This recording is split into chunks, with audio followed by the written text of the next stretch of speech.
ಪ್ರಭು ಯೇಸುವಿನಲ್ಲಿ ಅನುಗ್ರಹಿತರಾದ ಪ್ರಿಯರೇ, ಇಂದು ಭಾನುವಾರ. ಇಂದು ಅರ್ಪಿಸುವ ದಿವ್ಯ ಬಲಿ ಪೂಜೆಯಲ್ಲಿ ನಿಮಗಾಗಿ ಪ್ರಾರ್ಥಿಸುತ್ತೇವೆ. ಈ ಡೈಲಿ ಬ್ಲೆಸ್ಸಿಂಗ್ ಶುಶ್ರೂಷೆಯಲ್ಲಿ ಭಾಗವಹಿಸುವ, ದೇವರ ವಾಕ್ಯವನ್ನು ಶೇರ್ ಮಾಡುವ, ಸ್ಟಾಟಸ್ ಹಾಕುವ, ಹೀಗೆ ಈ ಶುಶ್ರೂಷೆಯಲ್ಲಿ ಭಾಗವಹಿಸುವ ನೀವೆಲ್ಲರೂ ಅನುಗ್ರಹಿತರು, ಅತಿ ಅಮೂಲ್ಯರು, ದೇವರ ಪ್ರೀತಿ ಪಾತ್ರರು. ಸ್ವರ್ಗದ ದೇವರು ನಿಮ್ಮನ್ನು ಅನುಗ್ರಹಿಸಲಿ. ಇಂದು ನನ್ನ ಜೀವನದಲ್ಲಿ ಅದ್ಭುತ ನಡೆಯುತ್ತದೆ ಎಂದು ವಿಶ್ವಾಸಿಸಿರಿ. ದೇವರ ಕಾರ್ಯಗಳು ನಮ್ಮ ಜೀವನದಲ್ಲಿ ಪ್ರಕಟವಾಗುತ್ತದೆ ಎಂದು ವಿಶ್ವಾಸಿಸಿರಿ. ವಿಶ್ವಾಸದಲ್ಲಿ ದೇವರ ವಾಕ್ಯವನ್ನು ಆಲಿಸಲು ಪ್ರಭುವೇ ನಿಮ್ಮ ಪವಿತ್ರ ರಕ್ತದಿಂದ ನಮ್ಮನ್ನು ಶುದ್ಧೀಕರಿಸಿರಿ. ನಿಮ್ಮ ಪವಿತ್ರಾತ್ಮರಿಂದ ನಮ್ಮನ್ನು ತುಂಬಿರಿ. ಪ್ರೇಷಿತರ ಕಾರ್ಯಕಲಾಪ 13ನೇ ಅಧ್ಯಾಯ 47 ಮತ್ತು 48ನೇ ವಾಕ್ಯವನ್ನು ಆಲಿಸೋಣ. ಏಕೆಂದರೆ ಪ್ರಭು ನಮಗಿತ್ತ ಆಜ್ಞೆ ಹೀಗಿದೆ: ಅನ್ಯ ಧರ್ಮೀಯರಿಗೆ ಜ್ಯೋತಿಯನ್ನಾಗಿಯೂ ವಿಶ್ವಪೂರ್ತಿಗೆ ಜೀವೋದ್ಧಾರದ ಸಾಧನವಾಗಿಯೂ ನಾನು ನಿನ್ನನ್ನು ನೇಮಿಸಿದ್ದೇನೆ.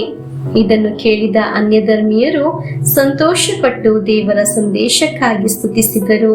ಅಮರ ಜೀವಕ್ಕೆ ಆಯ್ಕೆಯಾದವರೆಲ್ಲರೂ ವಿಶ್ವಾಸಿಗಳಾದರು.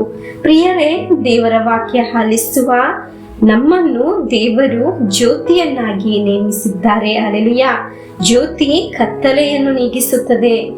ನಿಮ್ಮ ಮನೆಗೆ, ನಿಮ್ಮ ಆತ್ಮೀಯರಿಗೆ ನೀವು ಜ್ಯೋತಿಯಾಗಿದ್ದೀರಾ. ಅವರ ಜೀವನದ ಕತ್ತಲೆಯನ್ನು ನೀಗಿಸಲು ಜ್ಯೋತಿಯನ್ನಾಗಿ ದೇವರು ನಿಮ್ಮನ್ನು ನೇಮಿಸಿದ್ದಾರೆ. ಹಲ್ಲೆಲೂಯಾ. ಕೆಲವೊಮ್ಮೆ ಪ್ರಾರ್ಥಿಸಿದ್ದು ಏನೂ ಲಭಿಸಿಲ್ಲ ಎಂದು ನಿರಾಸೆಯಲ್ಲಿ ಇರಬಹುದು. ಆದರೆ ಈ ವಾಕ್ಯವನ್ನು ಮರೆಯಬಾರದು. ಒಂದು ದೀಪವನ್ನಾಗಿ ದೇವರು ನಿಮ್ಮನ್ನು ನೇಮಿಸಿದ್ದಾರೆ. ನಮ್ಮ ಅವಸ್ಥೆ ಏನೇ ಆಗಲಿ ಪ್ರಿಯರೇ, ನಮಗೆ ನಮ್ಮನ್ನೇ ದೇವರಿಗೆ ಸಮರ್ಪಿಸಿ ಪ್ರಾರ್ಥಿಸೋಣ. ನನ್ನ ಪ್ರಭುವೇ, ನಾವು ಪಾಪಿಗಳು, ಬಲಹೀನರಾಗಿದ್ದೇವೆ. ಆದರೂ ನಮ್ಮನ್ನು ಜ್ಯೋತಿಯನ್ನಾಗಿ ಈ ಸಮೂಹದಲ್ಲಿ ಸ್ಥಾಪಿಸಿದ್ದೀರಲ್ಲವೇ?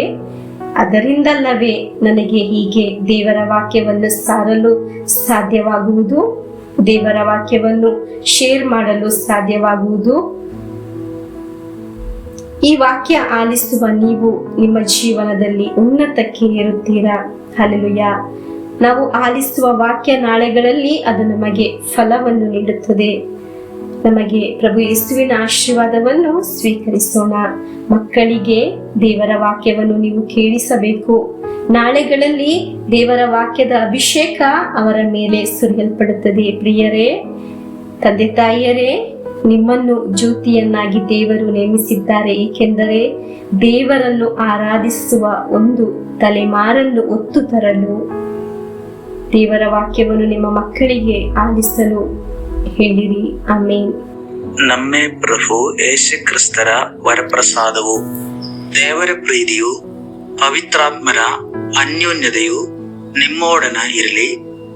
ರೋಗದಿಂದ, ಅಪಘಾತದಿಂದ, ವಂಚನೆಯಿಂದ, ನಿರಾಶೆಯಿಂದ ಸ್ವರ್ಗದ ದೇವರು ನಿಮ್ಮನ್ನು ಅದ್ಭುತವಾಗಿ ಸಂರಕ್ಷಿಸಲಿ. ದೀರ್ಘಾಯುಸ್ಸು, ಆರೋಗ್ಯ, ಸಮಾಧಾನ, ಸಂತೋಷ ಉಂಟಾಗಲಿ. ಪಿತನ, ಸುತನ, ಪವಿತ್ರಾತ್ಮರ ನಾಮದಲ್ಲಿ ಆಮೇನ್.